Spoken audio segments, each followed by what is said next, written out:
تعرفي على طول ان ده تفسير الظاهرة. تفسير الظاهرة يعني بوصل للقانون، بوصل للحكم، بوصل لصياغة قانون. انا لقيت عندي مفتاح ايه؟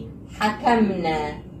يعني حكمنا، وصلنا الحكم، وصلنا القانون. يبقى طالما حكمنا وصلنا الحكم وصلنا القانون، يبقى ده تفسير الظاهرة. لان في الخطوة الاخيرة تفسير الظاهرة انا بوصل للقانون وبقول علة الشيء.